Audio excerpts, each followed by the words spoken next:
Hello and welcome to another episode of the To Baldly Go podcast, and thank you for joining me on my mission to explore strange new worlds, to seek out new life and new civilizations, to baldly go where so many have gone before. My name is Aaron, and I am watching Star Trek for the first time from the beginning. Joining me this week is my old friend and resident Trekkie, Nate. Join us now as we discuss the next 3 episodes of Star Trek The Next Generation, The Best of Both Worlds Part 2, Family, and Brothers. Engage.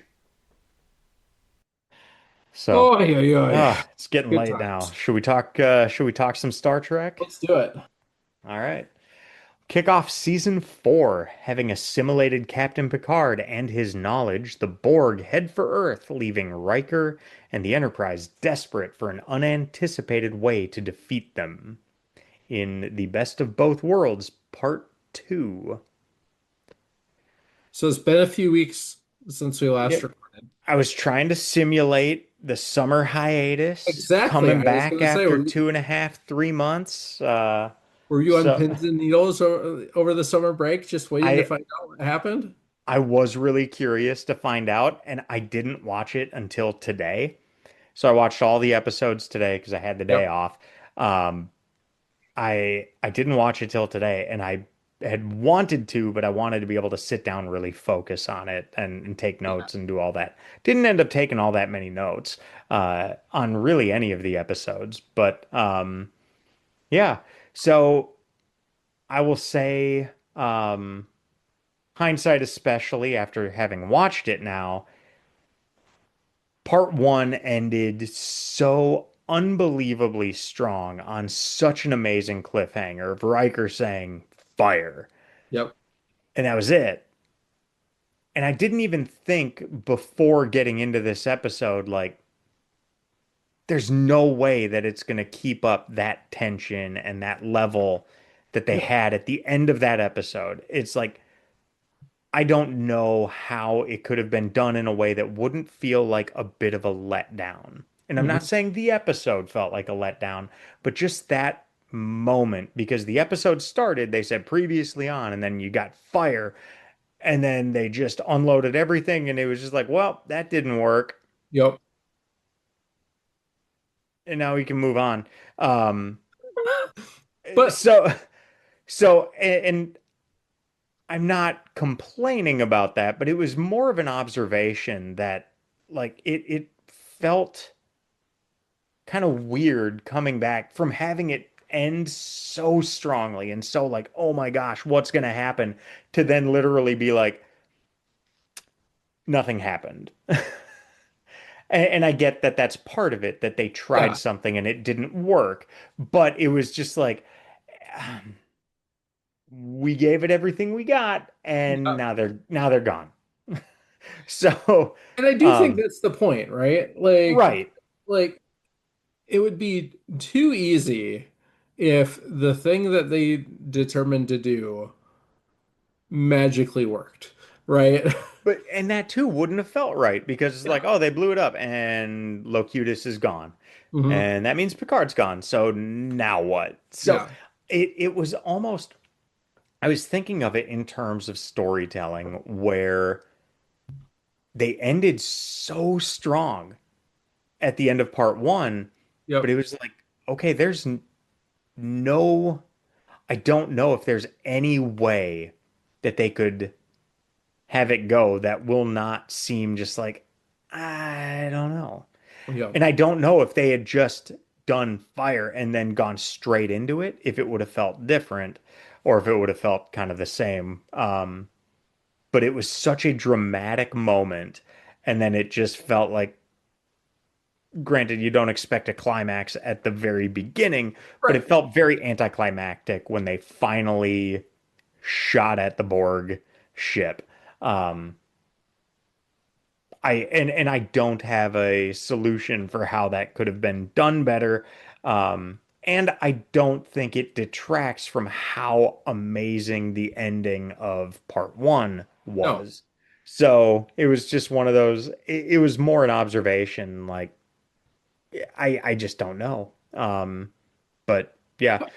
I with wonder how that, much of that was the distraction of like because you get the Mr. Worf fire yeah, right. The episode picks up, and then there's a lot of like dialogue from Geordi and Worf as this weapon that they built kind of powers up versus yeah, Mr. Worf fire and it goes and doesn't work. I wonder if you would have felt that may be, slightly differently because that too, that part of it felt like it was a little bit off for me.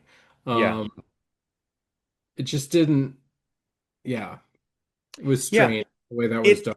it wasn't bad, but No, and I don't know how it could have been done differently to still meet all the time constraints and all that. But yeah, it was just something that I noted, yeah, um, and that'll show up in my score. I gave this one a 9. I still thought it was an amazing episode. It was just a very top tier, or yeah, top tier episode here. yep. I suppose if 10 is top tier, then second tier. But It um, it was A tier, not S tier. yeah, yeah. Um, so yeah, I mean, was it as good as part one? Not quite. Was it as good as yesterday's Enterprise? No. Is it probably a top 5 episode we've seen so far? Sure. Yeah. It was still just an excellent episode. Really, really well done. Almost perfectly executed. I mean, it had pretty much everything you could want in an episode, just wasn't quite as good as the first episode. And like I was saying, I don't know how it could be, Yeah. really, because it ended in such a way that you're almost guaranteed a letdown Yeah. in at the beginning of the next episode just by how the episodes are structured. And it's going to pick up right there. It's going to the this episode started at the highest point of the previous episode. So Hmm. in a way, it's like you're only downhill from there. Um, but yeah, still fantastic episode. Loved it. Um, I have a very hard time separating the two parts um in my mind, and I think that's just because I have watched them so much. And I typically would watch the two episodes back to back. Hmm. So if I was gonna sit down and I'm watching and I'm going through like if I'm gonna watch the best of both worlds, I'm gonna watch part one and part two. Hmm. So in my mind, because that's how I've just watched this show for decades, they are one episode, and I cannot separate the two. And and that's not to say that your perspective is wrong. It's just I can't Right. break it apart. So I'm sticking to a 10 out of 10 rating for it because I'm looking at it cohesively as a storyline. Yeah. And while it has, little points where maybe it's like, why did they do it like that? By and large, I think it's such a really great episode that I'm sticking to my 10 for Yeah. that. It was basically a guarantee that I was going to roll my 10 from season three into season four. Yeah. So, No, and I get that, and I won't argue yep. against that. And I'll be interested because I'm sure I will revisit these episodes and then see them and watch them just boom, boom, one after Hmm. the other instead of taking a 3 week break between them, Yep. which, I'm glad we did because it yeah, let you kind of experience what it right, would have been like when the episodes aired, right? right. That was part of the reason why, when we talked about it several episodes, many episodes ago, like, let's finish at the end of the Hmm. season, even though it's only two episodes, Yep, so that we can, wrap the season up. And in the back of my mind, I'm going, so you can have that cliffhanger yep, and yep, experience that, right? yeah, Because if you just watch that and then you immediately go into the next one, it's still good, but it's not, it doesn't have the same effect. yeah. So, And it's just giving me something to think about in terms of how those cliffhangers are structured and how you come back from a cliffhanger. I just find that fascinating from a story element and how stories are. done that way, where you've got that just that cliffhanger that was so good, so powerful. And yeah, and I don't want to insinuate at all that I thought anything in this episode was really bad. It was Yeah. just kind of You like did give it a I nine. So it was more just like I'm interested in kind of how I'm thinking about this, yeah. and how that played out. Um, yeah, I felt this episode, I won't say it ended on a cliffhanger, but it ended on something because clearly Picard isn't entirely right. He's not entirely himself. Yep. And maybe it's because I know the Borg are still a thing, and they come back, or there are more of them. So I know from just what I know of Star Trek Yep. that the Borg have not been completely defeated. Um, but I thought the tone at the end of the episode was really interesting because you would think they rescued Picard, the Enterprise is safe, Earth is safe, and all of those things. It should be a victorious like moment Hmm. tone. And it was a really somber tone when Riker left and Picard was there alone in his ready room, right? Yep. Nailed it. Um, just like he knows that it's not over. Hmm. Um, and just him standing by that window, it was just a really interesting way to end an otherwise triumphant episode. And again, I'm not saying this like it's a bad thing. I thought it was really fascinating how after that gigantic triumph, it still was like super somber, and just his performance was so good because he didn't even say anything. He just picked up the tea and set it down and went and looked out the window, and that was it. And it Hmm. was just like that there was so much in there So that ending reminds me a lot of the Menagerie, um, where it's kind of just that, he's in that courtroom at the end and everyone's at the left end and of part one. the end of part one. Yep, you're right. It's just quiet. Yep. But, I think yes, it is triumphant, right? I mean, they saved Earth, they saved the Federation. All in all, it was a victory. But I also think that what you're seeing from Picard is something that we've never ever seen in Star Trek before, which is more of the PTSD response, right? Typically in those shows, Next Gen's been a little bit better at it up until this point of like Hmm. they're, knowing the ramifications after the fact. But Picard not only went through something extremely traumatic, it was his knowledge that helped enable the Borg to Hmm. be as effective as they were. Yeah. So I think there's a little bit of responsibility that he feels for that too. So he's got a lot of complex emotions that And that Patrick's. he feels he wasn't strong enough to fight him off and Yep. all that. When it's just Yeah. like, what do you expect? They came in, they grabbed you and took you away. Sorry, you'll have to cut that out. There's a fruit That's fly or fine. something buzzing around. Thank God for separate audio tracks, right? Yep. Oh, it's awesome. Um, but yeah, I mean, I think it's all of those things. So while, the end result is a good thing, there were a lot of bad things that happened along the way that Absolutely. Picard now has to deal with. Yep. Um, and we'll obviously get more into that when we talk about the next episode, but I Yep. think that's what he's feeling. And Yep. so for him, it is somber. It Hmm. is like I just Patrick Stewart can do so much without uttering a single goddamn word. It is Hmm. unreal. And that's what we see in that episode is him going through all those emotions and acting them out without even really doing anything. Right.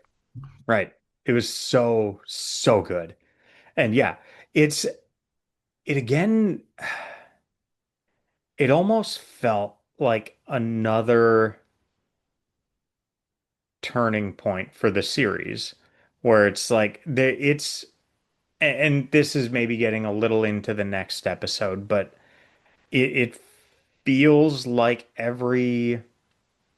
it feels much more like every episode is part of something much bigger. Hmm. Where, yeah, you watch the original series and yeah, it's all part of a bigger thing, but every episode is just kind of its own thing. Yep. And it's got that feeling with this one of like, there's more to this. This was, it, it was very different, but kind of on the same level of the let's get the hell out of here uh, Yeah. from City. City on the Edge of Forever. But that one, they just moved on to the next episode, and it was like Yeah. it never happened. Yep. So, but here it had almost a similar feel, but also with a thought. And again, maybe it's me already watching the other episodes, but I've also noted it throughout the series so far is having more relation between various episodes and Yes. callbacks to prior episodes. And Yep. I like the way they do that. And I feel like it's being set up to do that and have a lot more connection maybe than we've even seen to this point, where every episode has a chance of being fairly consequential. Well, Abby's not here to give me shit, but just wait till we get to DS9. Just saying. Uh, but yeah, I mean, yes. I think that, at this point in the show's run, it had gotten popular enough that it had Mhm. quite a following. So people were watching, every episode when it Mhm. aired, probably catching reruns when they could. So they had a little more flexibility to do Mhm. callbacks and things like that because they had an established fan base that was coming back over and over and over again. Yeah. Uh, and I think that's a really key part of that is, if you're Mhm. not watching every single episode, then you can't really do callbacks, right? Right. But now that people are invested in the show, you can get a little more creative with Uh, and you all of can this. probably see just again, sorry, you can see some of the differences I would imagine between how TV was watched in the late 1980s, early 90s compared to Mhm. the late 60s. TV Yep. was you almost want to say an almost entirely different medium Hmm. in those 20 21 years. In the 60s, I mean, I would say that TV in a lot of ways is probably more of a luxury. Yeah. Uh, right? I mean, I think had become much more pervasive, like a larger percentage of the population had TV sets Yeah. versus like, the 50s, but it still was not ubiquitous, right? Right. You look at today and households that don't have a TV are the exception, right? And I think in the 60s, it wouldn't have been all that uncommon to find out that, a significant percentage of households didn't have a TV for Right. various reasons. And then you get into the 80s and the 90s, and I think at that point, it is fairly ubiquitous. I think Hmm. that tide had turned quite a bit. Yeah. Makes me wonder where that tipping point was. Like, what was that moment where it went from being a luxury to being a commodity? Staple. Yeah. Yeah, staple is probably a better word for it. I mean, it's kind of like internet, right? I mean, I remember being really young and getting like, God, it's gonna make me sound so old, but I am getting Prodigy. We had a computer. Most of my friends and people I knew didn't even have a computer in their house. Hmm. But we did, and we Yeah. had Prodigy. Um, and that kind of it predated when at least AOL was popular. Mm. Uh, so we had that before we had AOL. But it was all dial-up, right? And it was Hmm. mostly text-based. There wasn't really graphics per se, Yep. and all this stuff, and that was unheard of. And now you look at it's 2025. Um, or whenever this episode gets published. Um, um, and to not have internet is unheard of. Yeah. right? And Right. even the transition from dial-up to broadband, like I remember getting cable internet in high school, and Mm-hmm. again being like one of the first in my, social circles to Yep. have broadband internet and how big of a deal that was. Yeah. So, and Yep. now again, like I sit here with my super fast fiber internet that I don't even think about until it breaks. Uh, Right. so, and Right.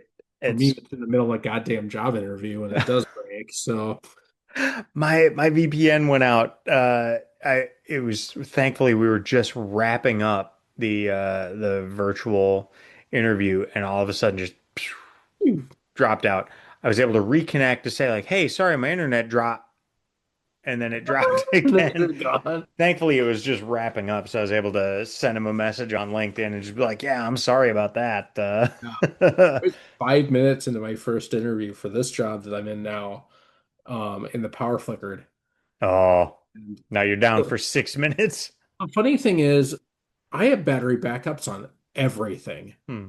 and they all kicked in, but I don't know if something downstream blipped Hmm. and it just didn't come back. Because I've had that happen. I've had the power go out, but it's taken out the internet downstream for me, so it didn't matter Hmm. that all my shit stayed up.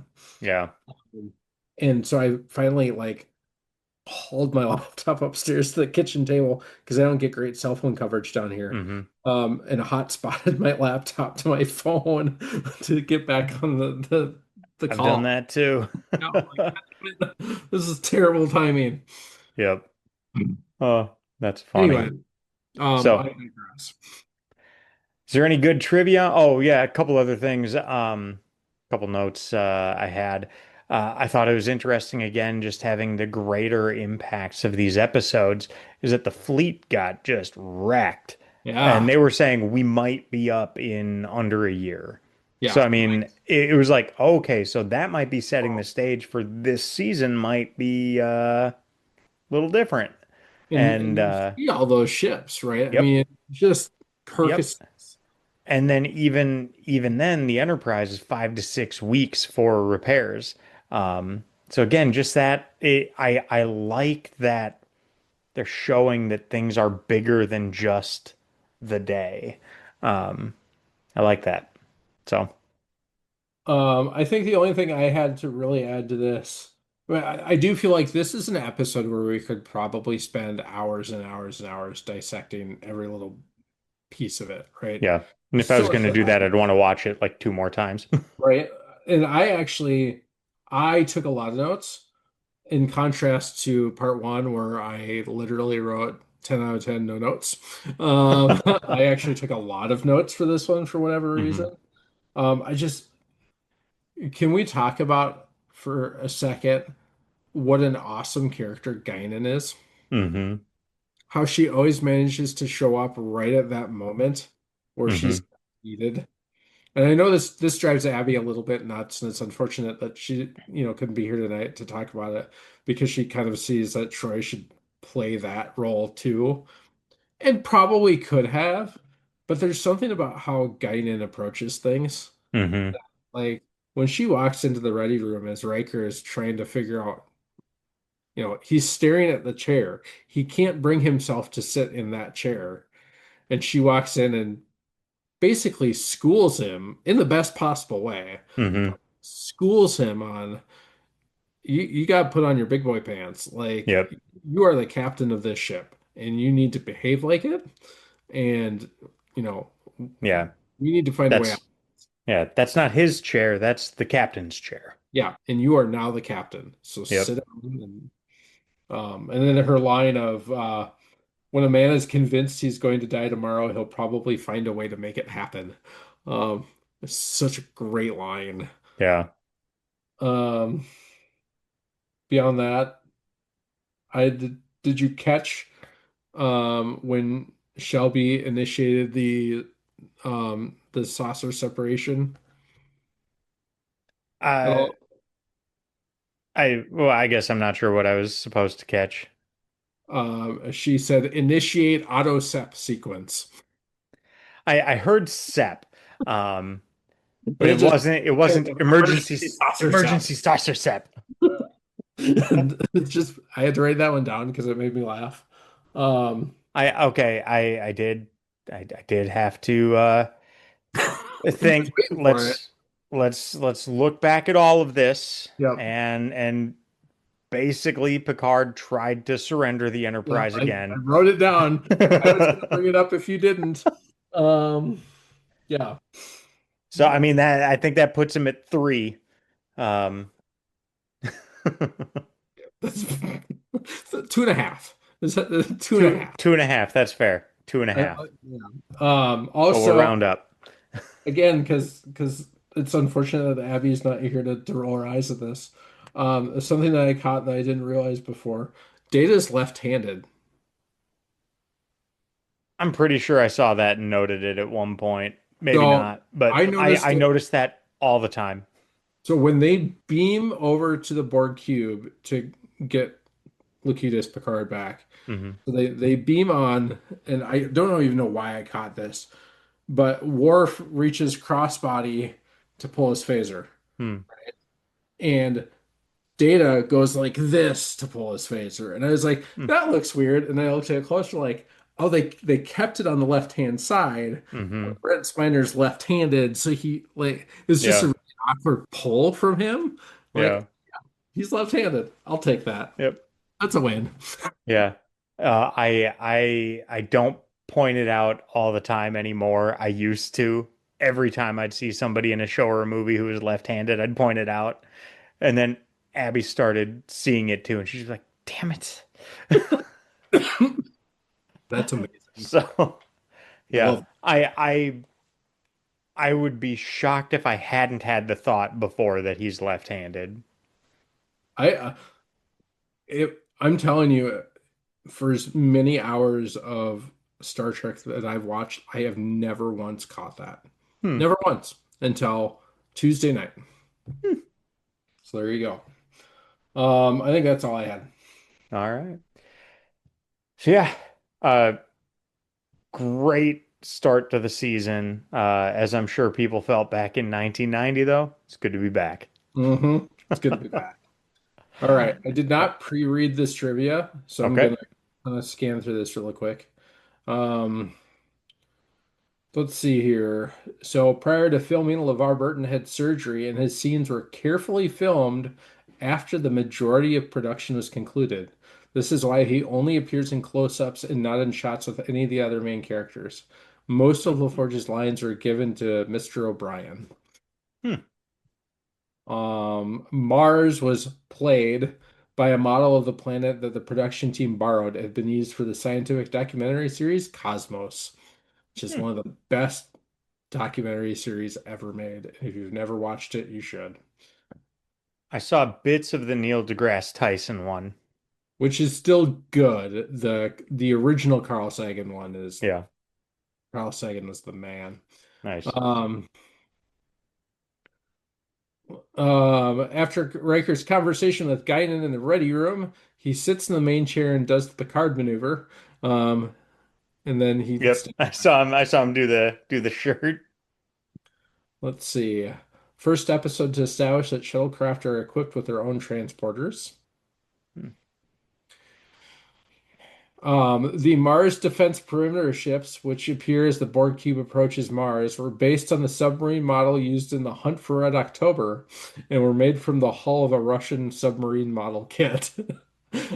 I love the fact that back when they were still doing practical effects for almost everything and they didn't use CGI models, that their method for creating one-off random shit was to go buy a whole bunch of models and kit bash them together into like new things. And that's what they use for filming. I think it's Yeah. amazing. Um, was listed along with part one is the 100 greatest episodes of TV in TV Guide. I think we talked about that last time. Hmm. Let's see here.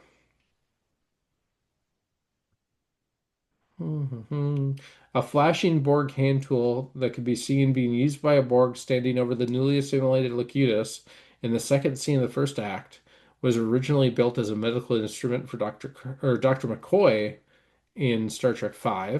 Hmm. Um, we didn't see the Battle of Wolf 359 because of budgetary reasons. So they had I- actually talked about Oh filming that. wow. Would have been wild.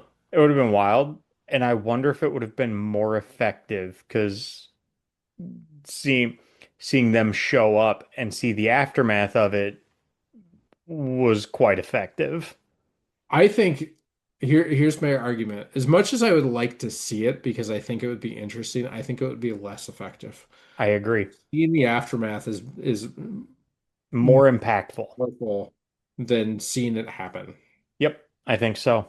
Knowing that they completely missed it, right? Hmm. They did their best. They had that one final shot to try and stop something from happening, and Yep. they missed it. And it turns out that it's a good thing that they missed it because they probably wouldn't have survived either. Hmm. This episode marks the first appearance of Mars in the Star Trek franchise. Hmm. Let's see here. Episode won two Emmys for outstanding sound mixing for a drama series and outstanding sound editing for a series. Hmm. We talked about this So, last time. Good. how fast is impulse power? Is that If I still faster than light? no, if I remember right, it's like zero point 0.8 light speed. Okay. How fast is impulse? Um, 1/4 of the speed of light. Okay. Still fast. Not that fast. Okay. Let's see here. Okay. Then that kind of okay. Did that 'Cause I math? well, I was thinking because I didn't know how long how fast it was, but then when they showed the Borg ship passing like Saturn, Yep. it's kind of like, okay, now they're saying they're 27 minutes away, but if they're going like regular speed now, not warp, Yeah. you're talking like 7 months. But I had just looked up Saturn on average is about 70.9 light minutes away, so you take about a quarter of that and then you're right around right around that range. So Yep. yeah, that makes sense because I was just like, well, I mean, I know space gets a little like goofy when Well, they don't always use the best math, right? they don't, but that kind of closely checks out, so that's interesting. Let's see here.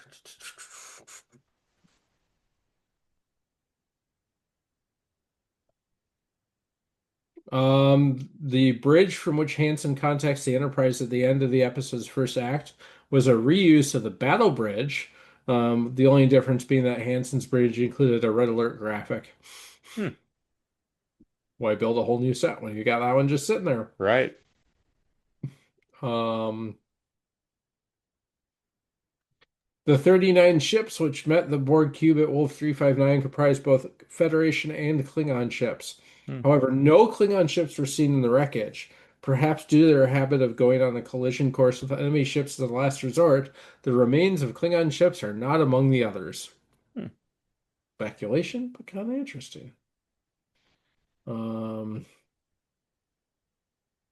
uh, the graveyard scene full of wrecked and or abandoned starships. These scenes were populated with study models that were considered for use in Star Trek the Motion Picture, Star Trek 3 The Search for Spock. Some of the other wrecked ships were created via kit bashing or by quickly mixing starship parts from many different models. Hmm. Let's see, it's the same battle bridge set that they've used in previous episodes. Kind of know that. Will Wheaton is credited with his rank as Ensign Wesley Crusher for the So first I time. noticed that. The cylindrical work chamber at the center of the cybernetics lab also appeared in Aaron's favorite episode, The Offspring. Sorry, I Hmm. had to do it. Yep.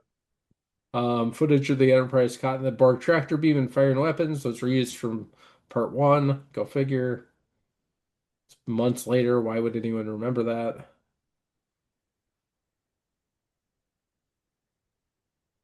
Oh, interesting. After Riker makes his way down to Data's lab, and after he ordered Data to disconnect himself from Locutus, the four characters that are shown are Picard, Crusher, Riker, and Troy.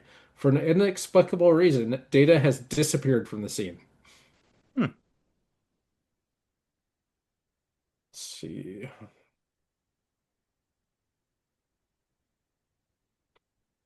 They pulled out the original 6-foot model out of storage for this episode.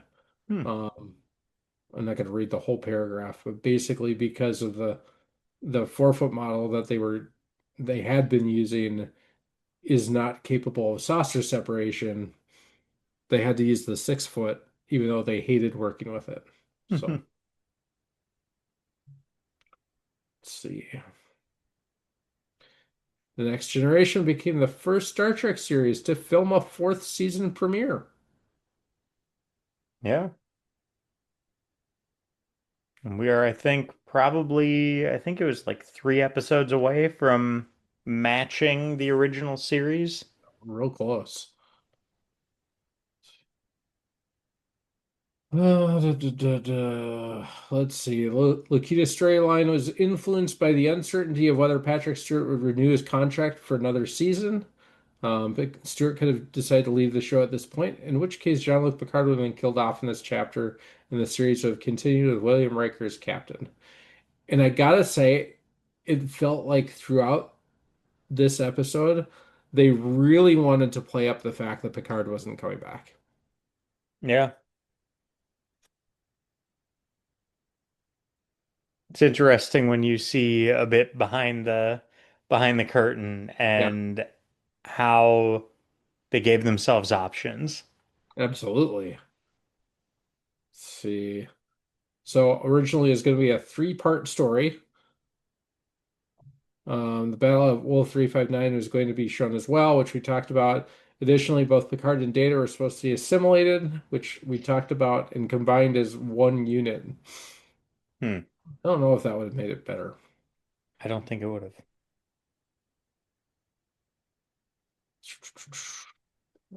In the final scene, Riker's still wearing four pips.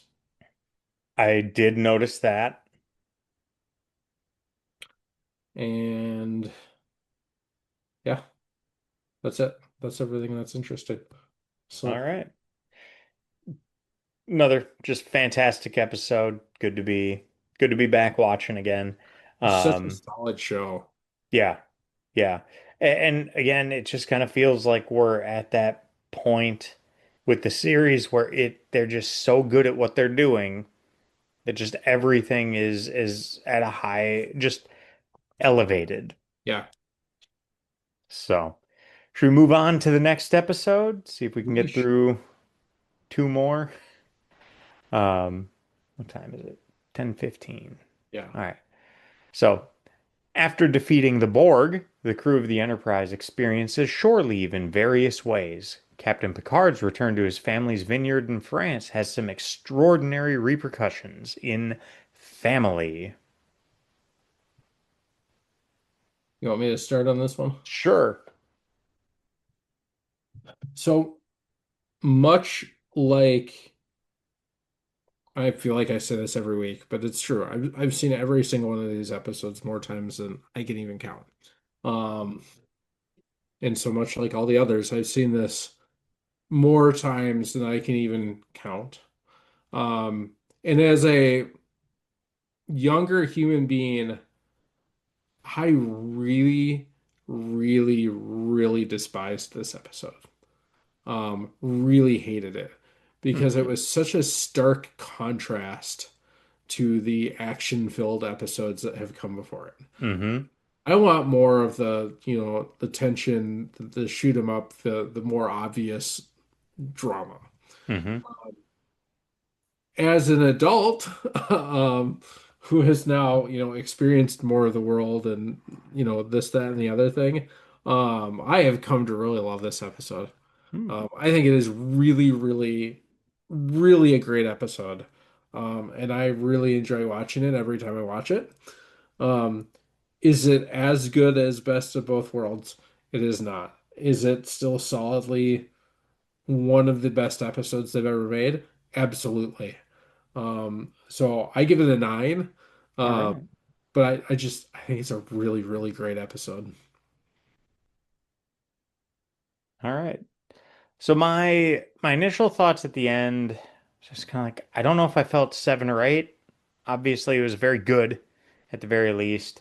Going with my gut feeling throughout watching it was just like I couldn't necessarily quantify everything about why, but it just felt like a great episode. So I gave it an 8. Yep. Um, I did note this is different from most of the other episodes we've ever seen, but still was Star Trek in its own way. Yeah, I could see how a kid would be like, "What the hell is this?" But yeah, I loved it. I thought it was a great episode. It seems like it should be boring, right? Yeah. It's what I mean. So as we've been doing for months on end now, we've been watching ER with Ellie, and it is one of those episodes where, you know, if Ellie were watching it, if it were an episode of ER where it's more talky and less action, she'd be like, "Can we just skip this one? Can we just move to like nothing's happening?" And it's like everything is happening, Yep. like in ways that you won't comprehend for 10 to 15 years minimum. Hmm. Like everything is happening right now. Um, and I think that stark contrast is one of the ways that this episode ends up being as good as it is. Hmm. And it's also that extension of like the PTSD we were talking about, and that we alluded that we Hmm. get to in this episode of like Picard is in crisis.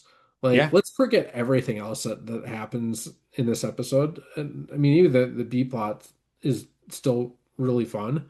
Hmm. But Picard is in crisis in the biggest possible way. I mean, the man is contemplating leaving Starfleet, which Yeah. he never would have done, walking away from the Enterprise, which he never would have done, to go create a new continent.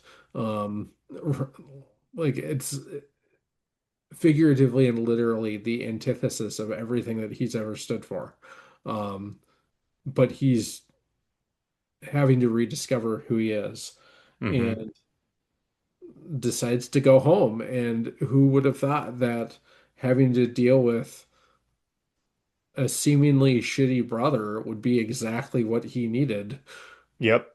to rediscover his path? Yeah. Uh, Yeah.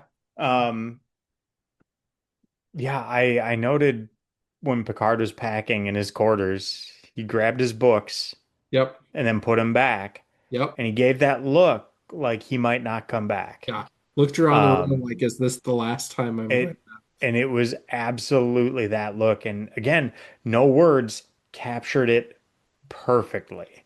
So good. Um, For Stuart move. Yep.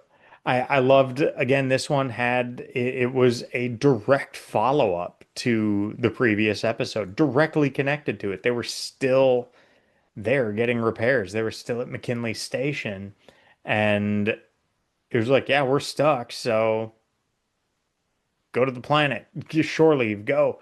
Um and yeah, I thought it was yeah, I thought that was really good. He again, Picard, phenomenal performance. Yep. Um, all of it, just everything was so good. His brother, his brother was interesting. Like, His brother was interesting, played brilliantly. yeah, Like you kind hate like him, a but colossal asshole, but at the same time, you can kind of get it. And just seeing the differences in, say, philosophy or whatever it was that led them the way they did. I thought it was an interesting juxtaposition to see.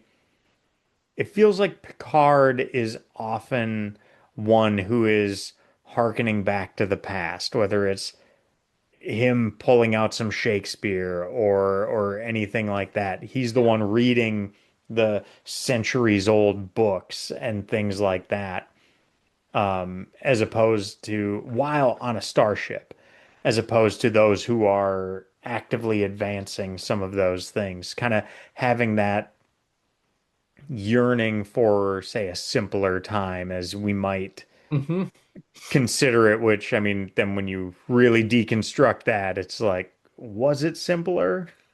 Um, but then seeing the juxtaposition where now all of a sudden he's Mr. Technology Yeah. and all of that. And just those discussions where his brother said, sadly, cooking is becoming a lost art. That's your wretched technology again. But again, it's like, where do you draw that line? Because his brother, you're sitting in a house with walls and indoor plumbing or and indoor gas stove or whatever it is you're Yeah. working on. There's So always progress, right? you are always you're using technology, but you pick where it is, whether it's today an app you don't use or a phone you won't get or whatever it might be. Um, so those things, I guess, just never change. Well, it's funny. I mean, a couple examples I've heard, you know, or seen, um, was, they talk about a lot in or a few years ago. I think this is less of a thing now, but when CNC machines are becoming affordable for the average person, um, not cheap, but also not tens of thousands of dollars.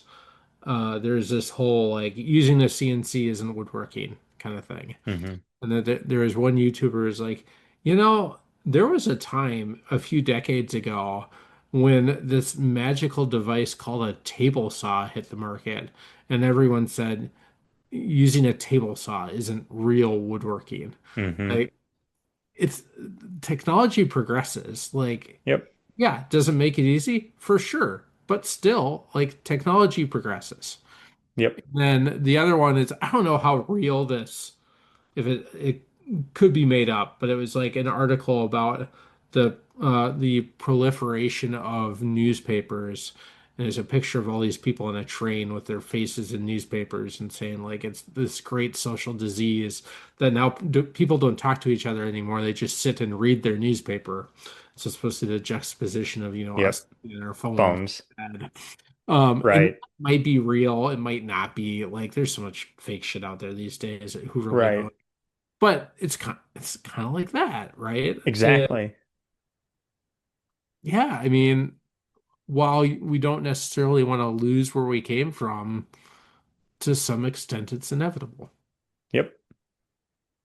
Like it just is. But is it wrong to try to hold on to that a bit?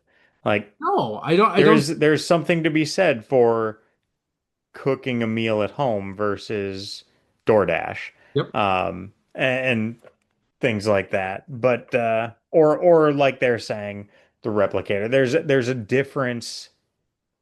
Quality still matters, for sure. I but don't think it's wrong to hold on to the past in most, in the right, vast majority of situations. Like there's always exceptions, right? But I right. also don't think that progress is inherently bad either.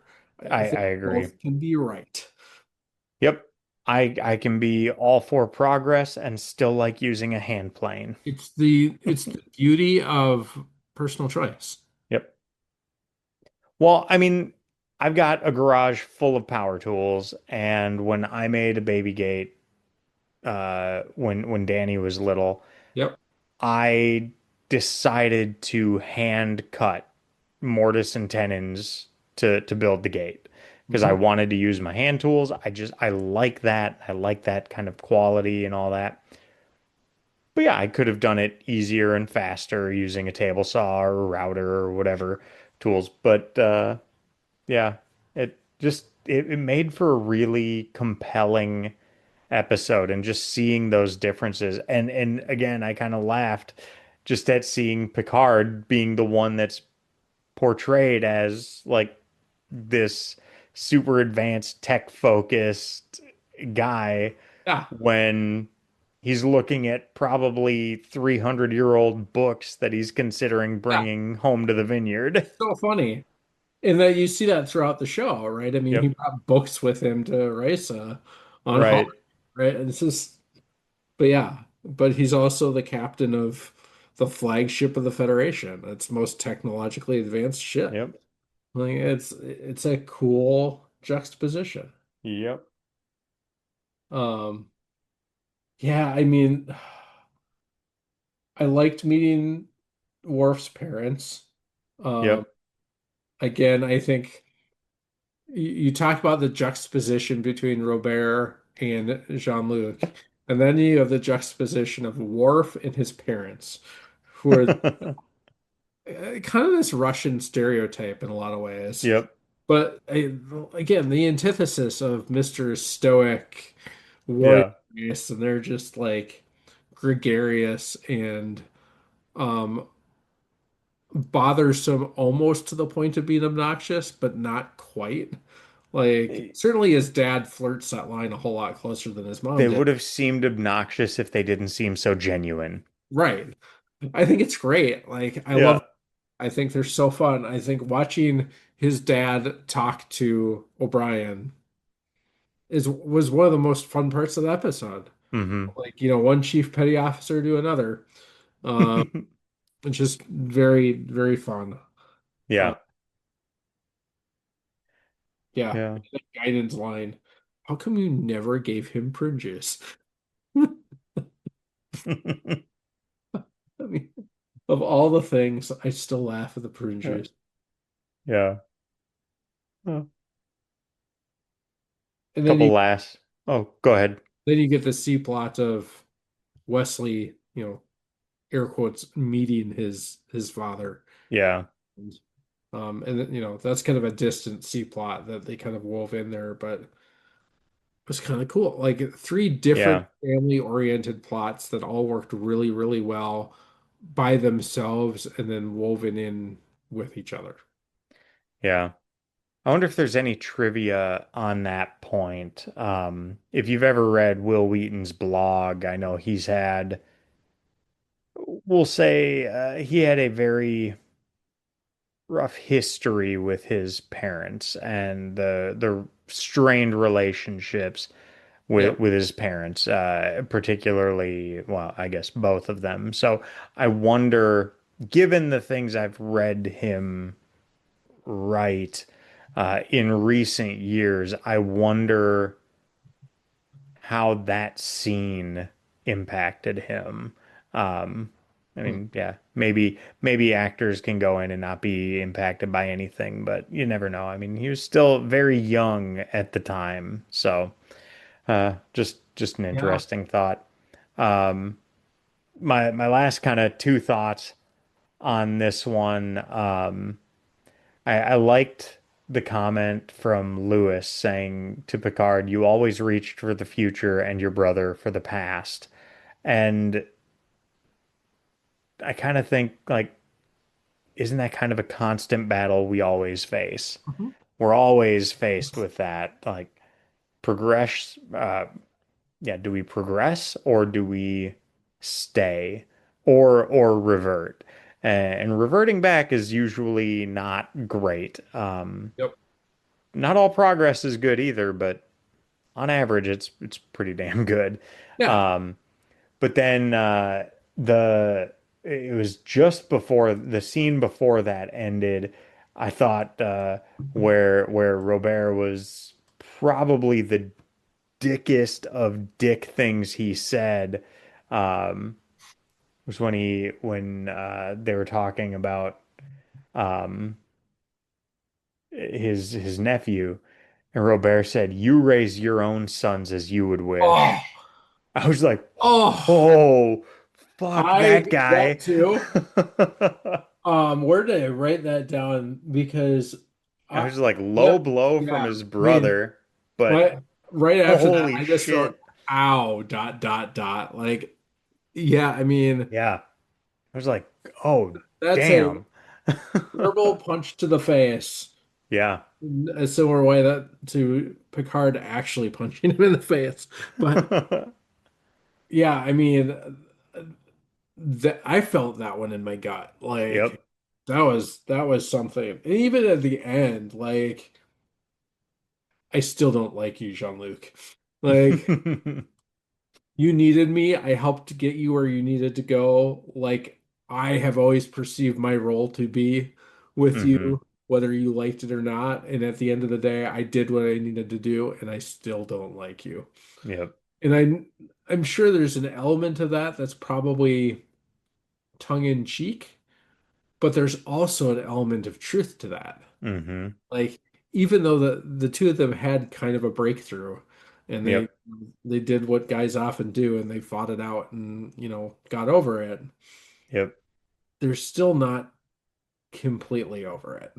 Right. Yeah. It was, yeah. Great episode. I really enjoyed it. And Um, that being it's fun. We got to see again that kind of different side of Picard. He was clearly struggling with stuff and dealing with the ramifications of his time as Locutus.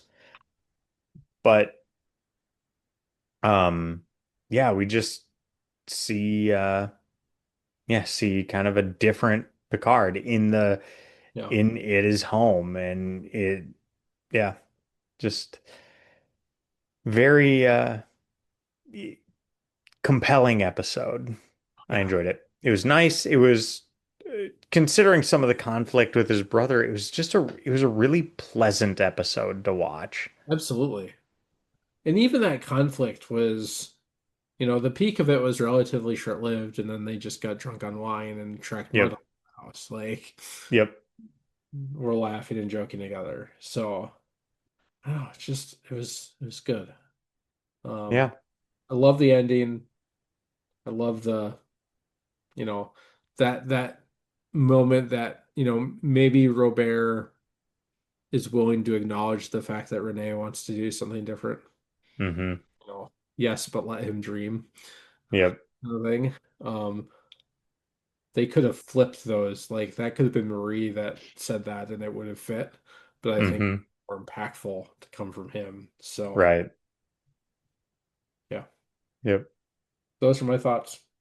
I just really like this episode. So I do think we may have to change your name on the podcast to Sergey Okay. from now on. Because I have all the From blueprints and stuff. you have all the specs and diagrams at Yep, I've home. got the technical manuals and the whole works. You know what? There are worse characters for me to be tied to in this show than Sergei Roshenko. So Right. I'll take it. I one other line I liked that made me laugh was when he said when Picard asked him, "Is this brotherly concern?" And he was like, "No, curiosity." Yeah, he just the egging Just on like just so oh matter of fact. yep. Thought it was great. Oh, so good. Um, yeah. So, any good trivia with this one or yeah. Oh, so I like this one. Because I just think it's interesting some of the behind the scenes conflicts that happened during the making of the show. Hmm. So Gene Roddenberry was apparently not happy at the commissioning of this episode as he thought it was too much like an episode of a soap opera and lacked any science fiction element. However, showrunner Michael Piller received the backing of producer Rick Berman to go ahead and film it because he liked the way it would humanize Picard and give him some backstory after his traumatizing experience of being turned into a Borg before being rescued. Roddenberry protested to Paramount, who at this stage were already losing patience with Roddenberry and his constant interference in the show's production. He'd already been banned from the sets of the film franchise some years earlier after constantly complaining to the studio, which I did not know. Um, After his complaints about this episode, the Paramount board decided to force the already ill Roddenberry to take a back seat and take no further part in the production process. And he died just over a year after this episode's broadcast. Hmm.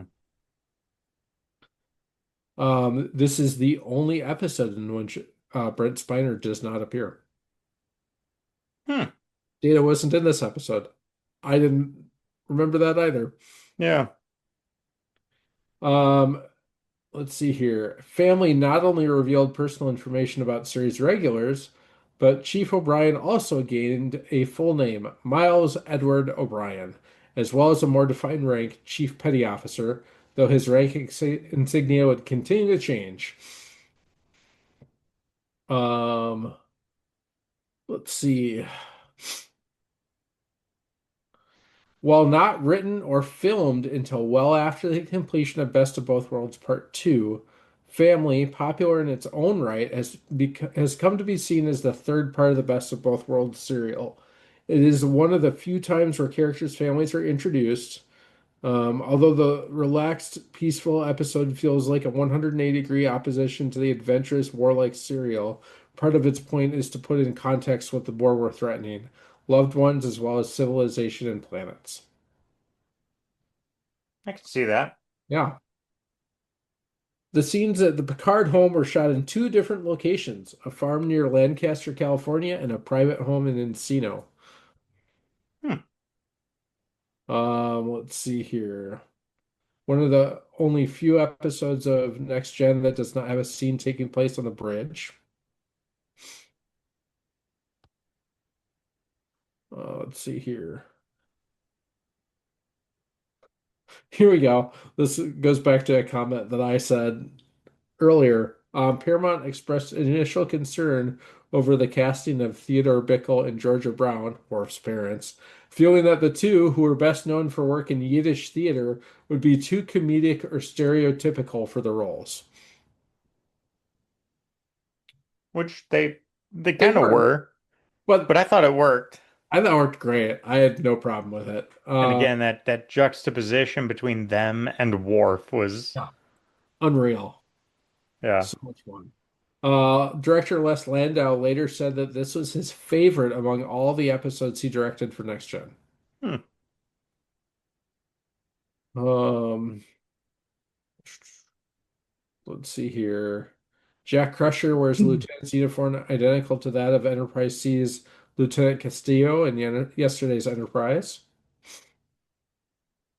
When Picard tells Robert of what he experienced at the hands of the Borg, the part of his face not covered in mud very closely resembles the Borg implants he had been fitted with. Hmm. According to the script, the Picard family were eating French onion soup for dinner. Okay. Let's see. This is. Doo-doo-doo.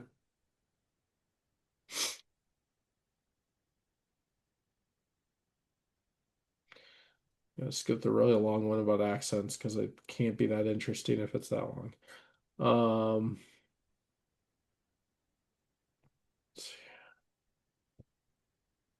the final shot is the constellation Orion. Mm-hmm. We have yet another 47 reference as shows up throughout the show. Picard's brother serves him Chateau Picard wine from the 2347 vintage. Hmm. Let's see here. For unknown reasons, some of Jeremy Kemp's, so Robert's dialogue was overdubbed by Ian Abercrombie. Hmm.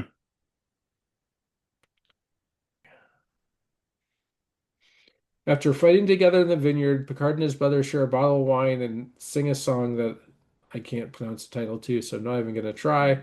It's a song originating from a time when French soldiers were held captive by the Dutch during the Franco-Dutch Wars. Appropriate. Yeah. That's it. That's the good stuff. All right. One more. Yeah, one more. Uh, After an accident aboard the Enterprise leaves one of its children in grave danger, Data commandeers the Enterprise, driven to take the ship to an unknown place where an interesting figure awaits. In Episode 3, Brothers. So this was definitely the weakest of the three episodes this week. Mhm. Um, I struggle to go below a 7 just because of the average quality of the show. The quality is just, like I said before, elevated. So I gave it a 7. Um, it was a fine episode. It was better than okay. Um, but yeah, I don't know. Uh, there were it was a phenomenal performance, or I suppose performances Mhm. by Brent Spiner. Um, but the story of Data with Dr. Noonien Soong and Lore Yep. was really interesting. Yeah. Great storyline. The story of the two brothers and getting them to a starbase was really weak and added virtually nothing to the story. It gave them the time element, the time Mhm. restriction that they needed to kind of force the rest of the story to move along. So I get why they included it, but it added nothing to the story, I thought. Maybe part of it was they were trying to contrast the two brotherly relationships. Um, but I wrote, whatever they were doing, I feel like they missed the mark a bit. I agree with you in everything that you said except for the rating. I did rate it slightly higher. I gave it an Mhm. 8. But yes, I feel like honestly, I think if you had taken away the the brothers storyline and filled that time with more exposition around the three characters that Brent Spiner was playing, Hmm. it could have been an even better episode. I still Yep. really like this episode. I went into it thinking I liked it less than I did, but I just Hmm. really enjoyed watching it. But again, the whole one, it didn't make sense that they needed to get to a starbase when you've got a ship that can basically replicate anything that you need, Hmm. right? So that felt kind of forced in its own way of that urgency that we have to get somewhere and then Data hijacks the ship, which I have other problems with too along the way. But Hmm. and then that the plot device is that Data forgets that there's even a problem when he reawakens and he's talking to Dr. Soong and doesn't find out until much later in the episode, like, oh crap, I did something really terrible. Just didn't, I don't know, it just didn't work for me. Yeah. That whole subplot was just stupid versus, yeah, he hijacked the Enterprise maybe something maybe there's a dampening field or something that prevents them from getting down to him, and Hmm. that's why he's contained in this laboratory without any outside interference besides lore, and then you get the same storyline. Like I feel like that would have fit better. um Hmm. But beyond that, like Brent Spiner is so freaking brilliant, just like Yeah. Patrick Stewart, but in a different way. Yes. Patrick Stewart's so good at doing nothing and conveying a lot. Spiner is great at doing a lot and having it all work, which is a whole different kind of talent. Like Yeah. it never feels over the top. It's kind of like Robin Williams. Like Robin Williams Hmm. did all this stuff, but it never felt over the top. It always just kind of worked. Right. And to be like, hey, I'm gonna play three different characters In in the this same episode, scenes in the same for scenes. 60% of the episode. Like, oh, that man is so goddamn talented. Yeah. Yeah, I'm trying to think of what else. I mean, I like it. I stick with my 8. Okay. Uh, but yeah, And I could see maybe again a subsequent watching, I could see bumping it up. But yeah, overall it was I don't know, I think I was one below you on every single one of the episodes. So we had the similar viewing of them, just yeah. directionally accurate. Yep. Yeah. So I mean, again, I didn't think it was a bad episode by any means. Um, and it's a fine episode in a series that is at this point just consistently strong.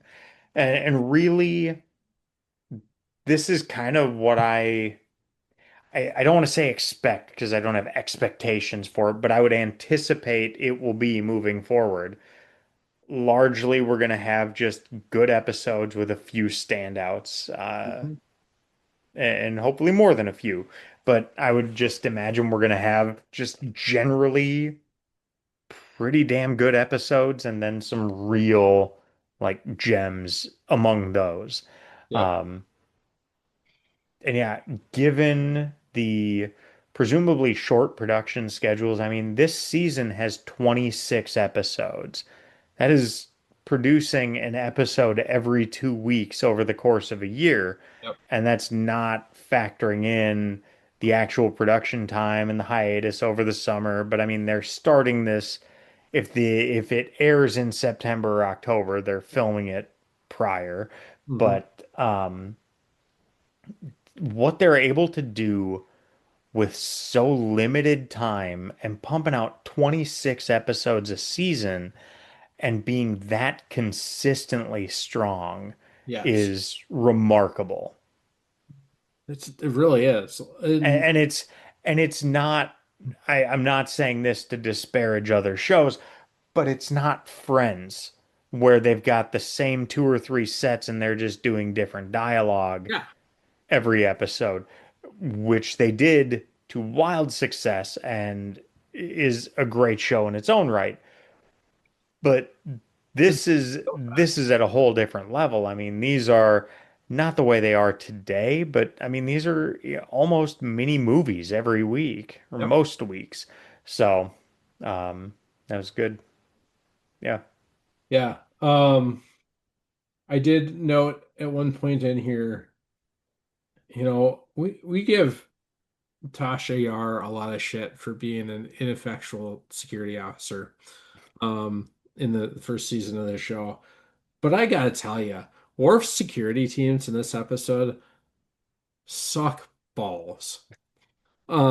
Because as Data is transitioning from the bridge to the transporter room, they had multiple clear shots at Hmm. him before force fields went up that theoretically they could have taken him down since they made a point to say, let's see if we can figure out from the computer what phaser setting will knock him out, kind of thing. Yeah. And three or four opportunities where there is not yet a force field in the way, and they didn't even have their phasers drawn for most of it. Hmm. It's like something's up, and you're deliberately trying to figure out like what's going on, and you need to stop him. Why aren't you going in that direction? Like, Yeah. what is happening here? Yeah. Um, so I just thought that was funny. I don't know. I laughed at the fact that Lore said that he'd been drifting in space until he was, picked up by a passing Pakled ship, and I felt bad for the Pakleds, because that Lore manipulated the hell out of them because they're Mm. kind of dumb. I don't know if you remember them at all or not. I don't. The Samaritan Snare, Mm. Yeah. where they kidnap Geordi and they're trying to steal technology and all that stuff. Mm. And they're just kind of like a slow, dumb race. Gotcha. Um,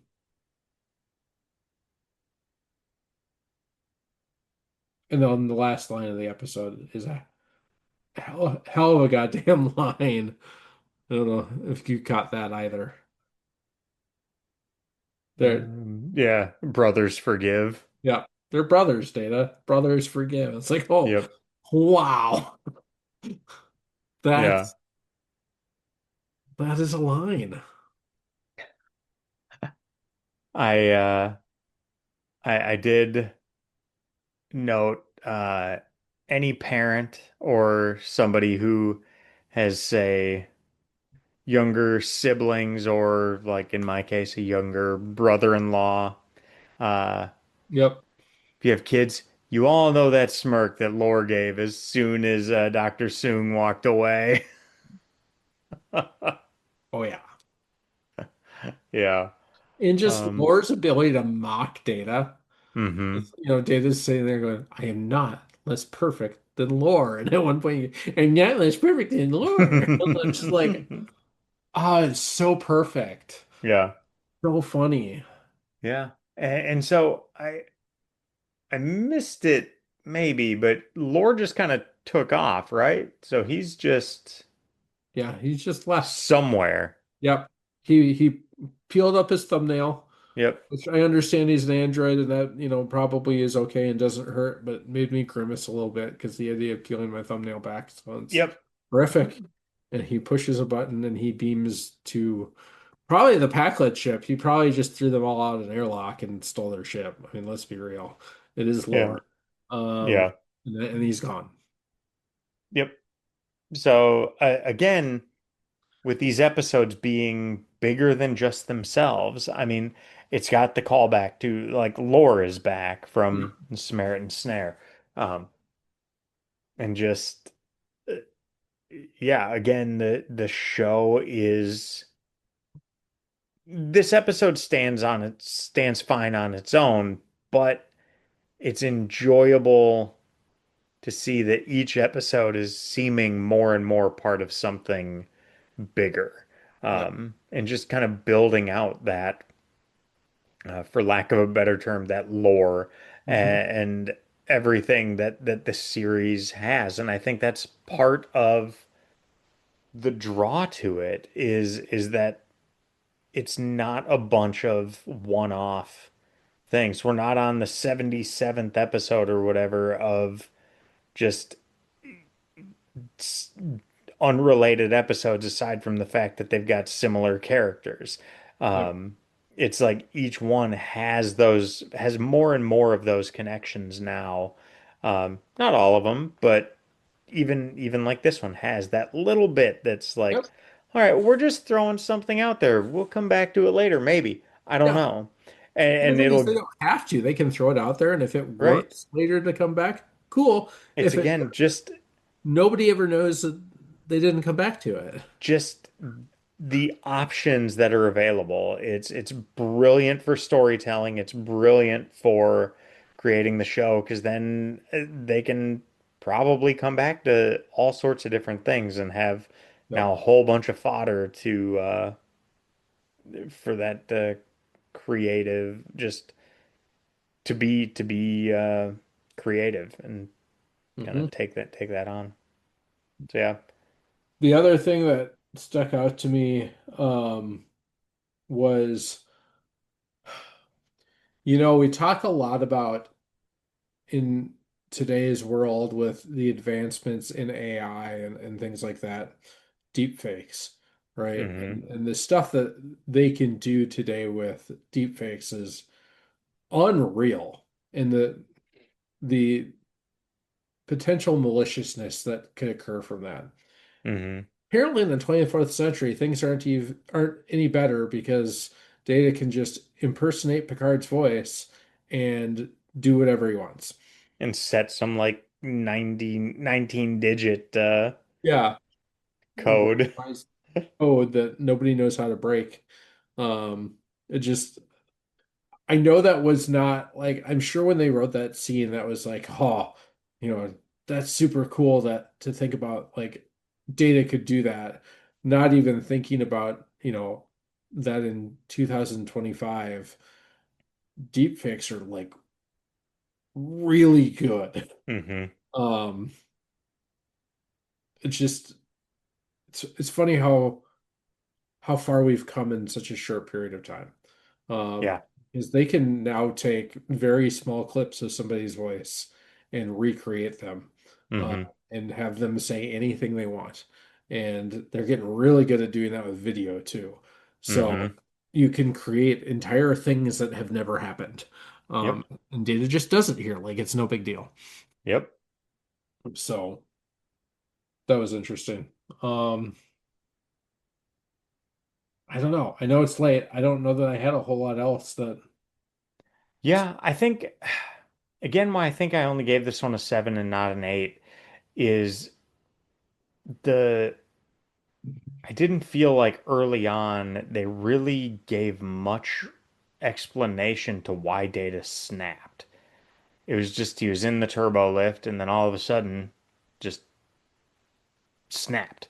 And that you, there's a little too much like what the hell's going on Yeah. without enough eh, without enough explanation early enough, I think. Yep. Um, like you could tell something was off. He was going somewhere. He was going somewhere doing things deliberately, but there was nothing as to why, Right. which I think detracted from it just a little bit.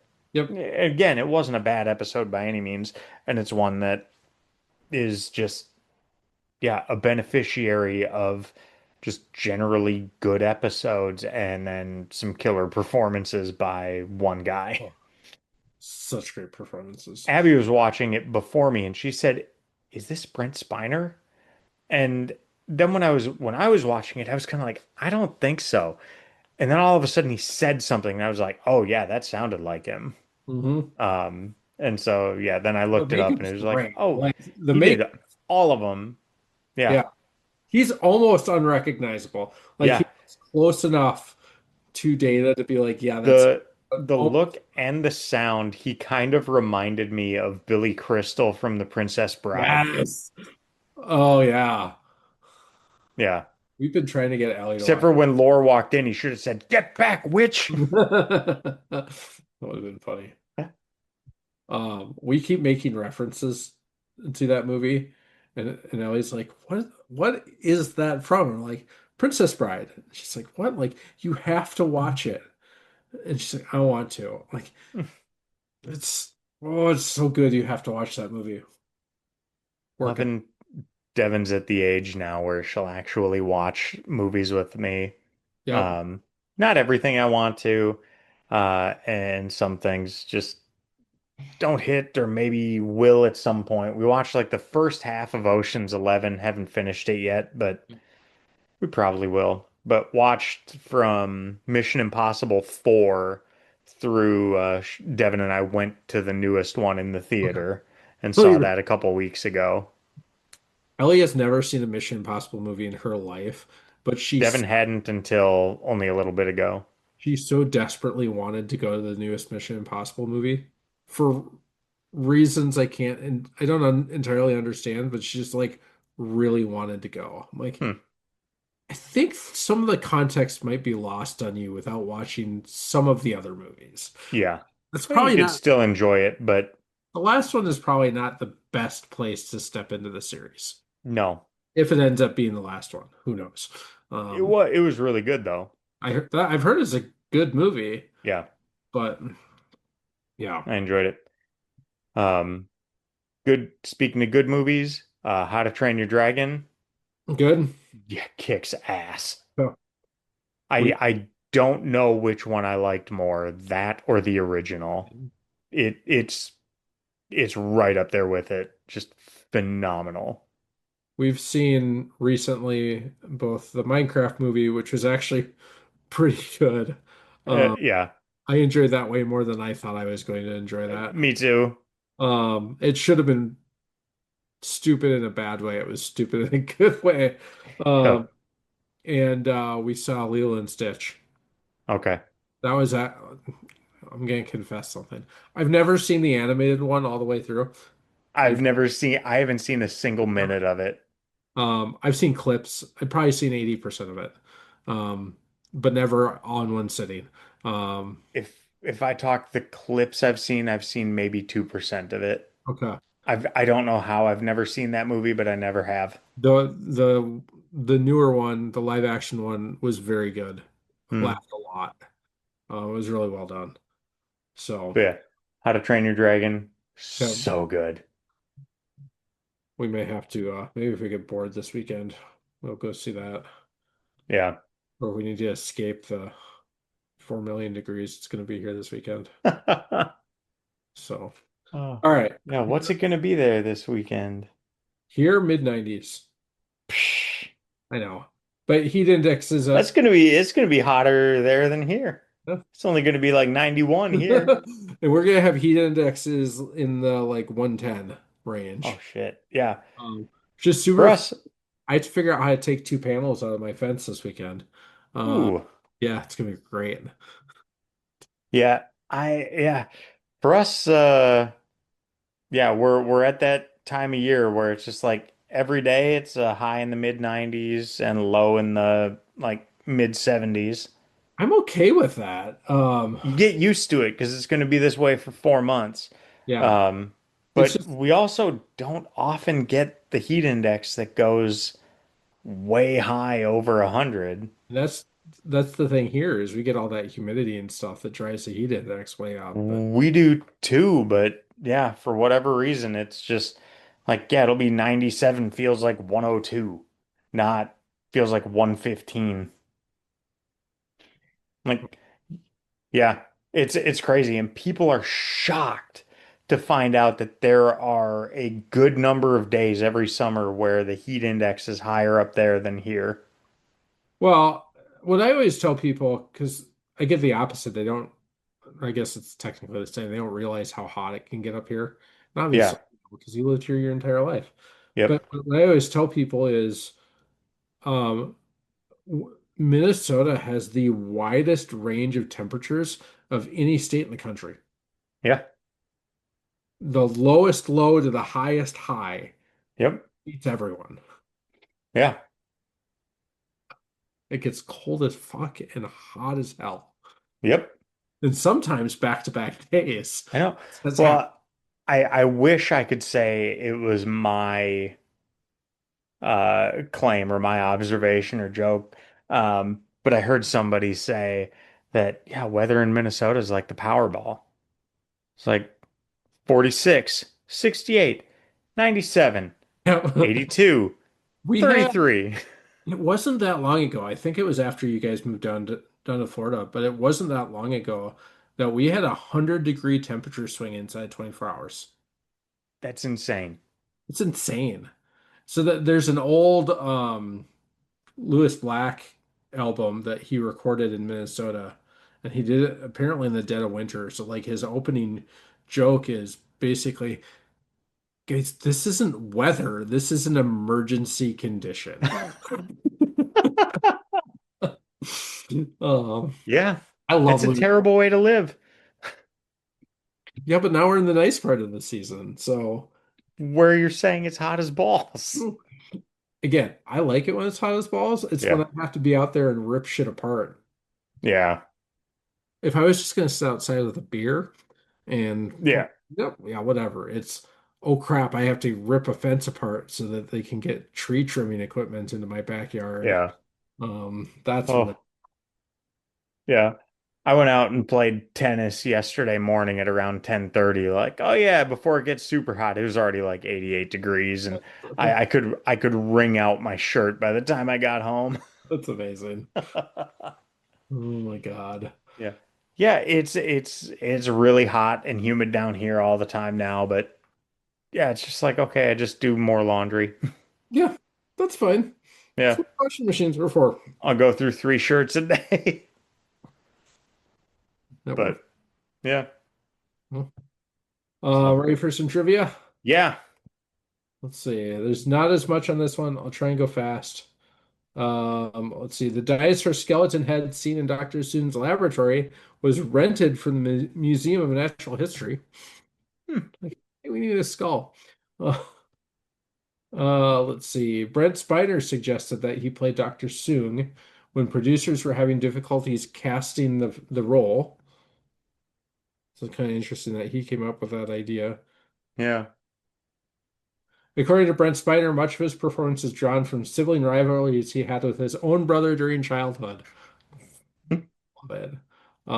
Nominated for an Emmy Award for Outstanding Achievement in Makeup for a Series. Oh yeah.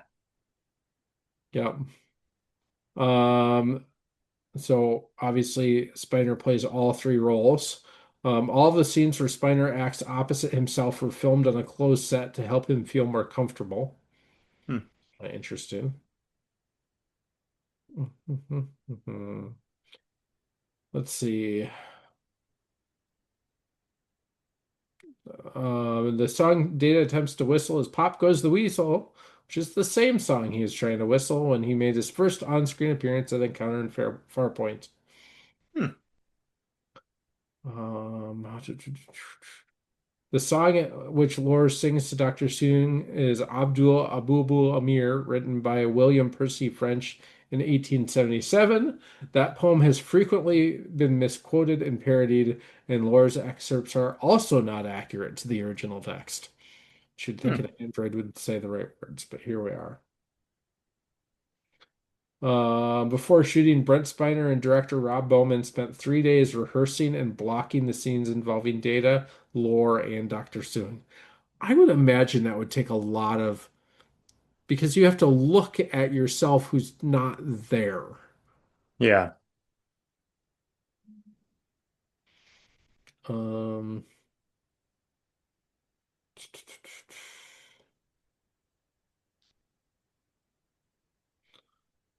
let's see here. Most of this is so Noonien Singh is 105 years old at the time of his death. Hmm.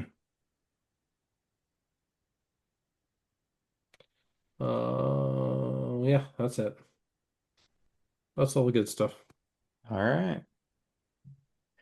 So, next time we'll do the next 3 episodes, Suddenly Human, Remember Me, and Legacy.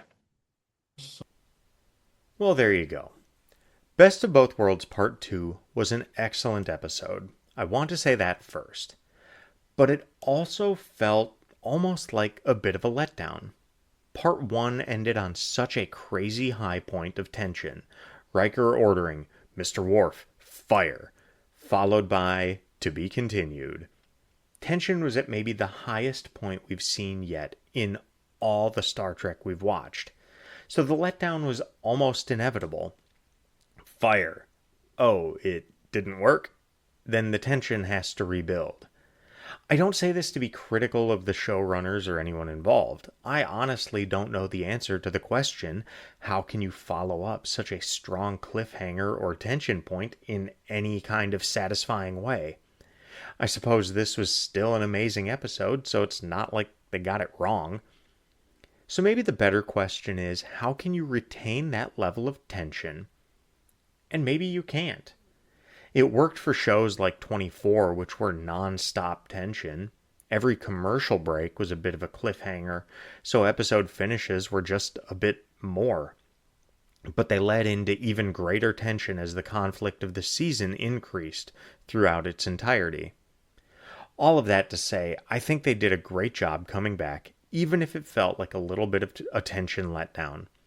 They may have painted themselves into a bit of a corner in how to pick it back up, but overall, it still worked. I'm not even trying to be nitpicky, but just thinking through how stories are constructed and told, and how to best tell a story when you want to capitalize on that season-ending kind of shock like fire. It's also not just that firing on the Borg ship didn't destroy it. I think a perfectly successful "we fired on the ship and it's been destroyed" would also have been a letdown, or maybe even more so because, okay, now what? Again, they turned this into another amazing episode. Nate gave it a 10, looking at the 2 episodes as a whole, and I gave it a 9, being a slight step below part 1. So they clearly did some things right. I don't know if there's a right answer or way they could have done it, quote, better, but it does show me that the people involved in this production were at the top of their game. They have executed on a remarkable show, and I can't wait to see what comes next. And I think that's as good a place as any to call it for this week. If you're watching along with us, join us next week as we watch and discuss the next 3 episodes of Star Trek The Next Generation Season 4, Suddenly Human, Remember Me, and Legacy. If you enjoyed this episode, please consider subscribing and leaving a review. You can find us on X at Baldly Go Podcast, to Baldly Go Podcast on Facebook, visit tobaldlygopodcast.com for episode posts, and aaronemery.net for more from me. Also check out our sister show, The Inlap, for F1 talk. For Nate, this is Aaron reminding you to never give up, never surrender. Get back, witch!